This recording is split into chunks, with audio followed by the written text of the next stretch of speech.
In these challenging times of restricted travel, eldoLED cannot and will not sit still. The need for continuous learning, continuous professional development for lighting designers and lighting architects remains big and becomes even more important. eldoLED is facing this challenge, and that is why I'm reaching out to you now. eldoLED goes online. We're offering online training web conferences and webinars.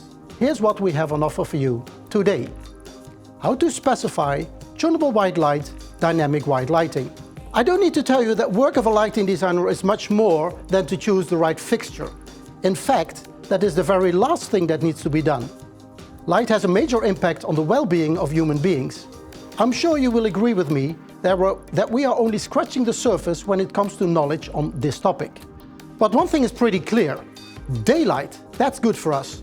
And one of the things that lighting designers do every other day is the integration of daylight in our work environments. You're all designing for daylight.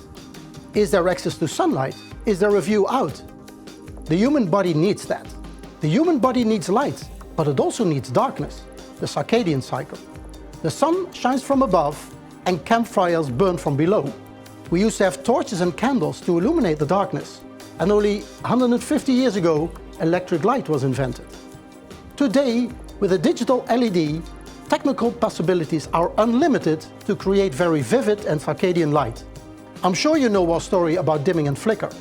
eldoLED is designing and manufacturing LED drivers that dim perfectly all the way to really low levels, and that makes light that fully complies to the strictest flicker regulations. This is to mitigate risks for bad influences, like headaches and migraine. It is about the technology that our drivers have incorporated that do make this difference. Now let's get back to the topic of today, tunable or dynamic white lighting. It's not so difficult for any single LED light to change color, from cold to warm and back, or to achieve dim to warm, comparable with the well-known incandescent or halogen light sources. The main question is obviously how to define this route and how to make it work in its lighting control environment. And more importantly, how to manage this cold-warm cycle consistently over all lighting in your projects.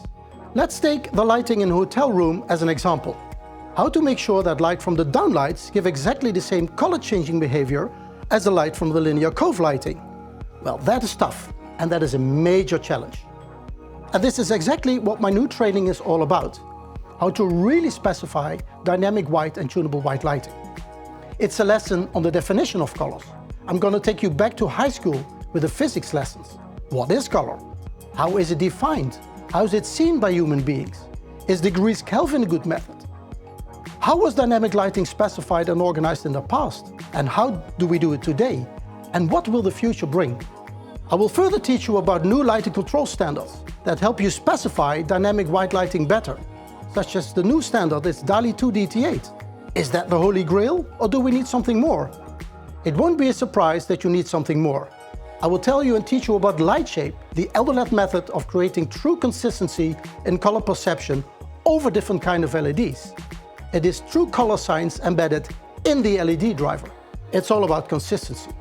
I can organize a company-specific online training sessions for you and your team of lighting designers. It doesn't matter where in the world you are located. The only thing we need to agree upon is an appropriate time slot. So dear lighting designers, contact me via LinkedIn, via email or via telephone, and let the learning continue. We are mastering light.